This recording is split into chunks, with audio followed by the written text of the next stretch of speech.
Good evening, Sergeant Mitchell. Good evening. I want to briefly discuss your background. You work for the Bunker Hill Police Department. Yes. And you've been there for about 4 years now. Yes. Just like every other officer, you attended the police academy. Yes. And then you received 1 week of training on accident reconstruction. Yes. Now, I want to go ahead and move on to August 3rd, 2021. On that day, Teeter Landon was driving the Paradise Valley Landscaping Company truck, correct?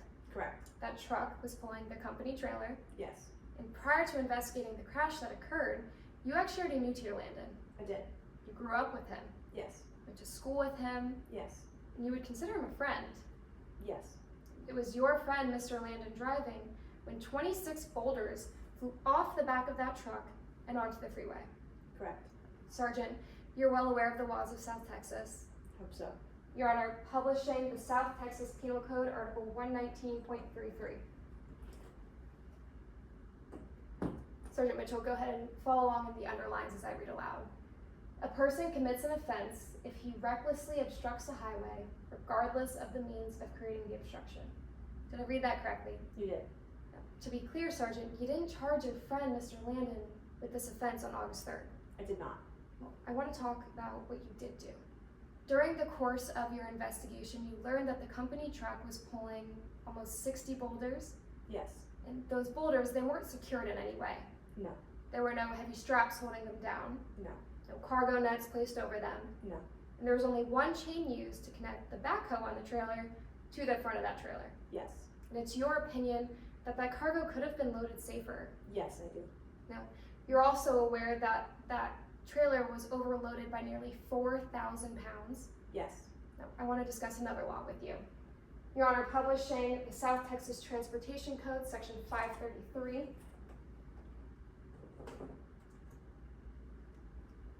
A person who drops or permits to be dropped on a highway destructive or injurious material shall immediately remove the material or cause it to be removed.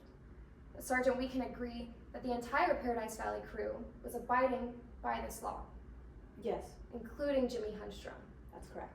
And in doing so, they had to be in or near the roadway Yes. where the boulders had fallen. That's correct. Now, I want to move on and discuss some of the witnesses that you spoke to at the scene. One of the witnesses you spoke to, her name was Linnell Perry. Yes. And it's your opinion that Linnell Perry was actually distracted while she was driving. Yes. And I want to talk about why. Linnell Perry took 2 phone calls over the course of her drive Yes. on her hands-free car phone, That's correct. Bluetooth. Yes. Also on that Bluetooth and in between phone calls was a podcast playing. Yes. And at some point during her drive, she smoked a cigarette. That's true. Now, Sergeant Mitchell, you can't tell this jury that Linnell Perry was texting and driving. I can't say that. You can't say that she was speeding. No. In fact, she was doing 10 miles per hour under the speed limit. Yes, she was. Yet you still believe she was driving too fast. I do believe she was driving too fast. I want to talk about that. The speed limit on the Adele Weber Freeway was 75 miles per hour. Yes. You confirmed that Linnell Perry was doing 66 to 67, Yes. and you think that she was going too fast around the curve at Bunker Hill. Yes, I think she should have slowed down. Now, that curve at Bunker Hill, there's no road sign on it that says slow around curve. That's true. There is no reduced speed limit. No. And you would agree with me that a reasonable driver would be going under the speed limit. Yes, I agree with that. Finally, Sergeant Mitchell, you can't tell this jury that on August 3rd, you had any indication or feeling that Linnell Perry was impaired, correct? That's true. No further questions, Your Honor.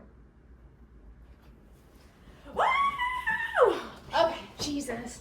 So good. Okay. This fucking Rayfield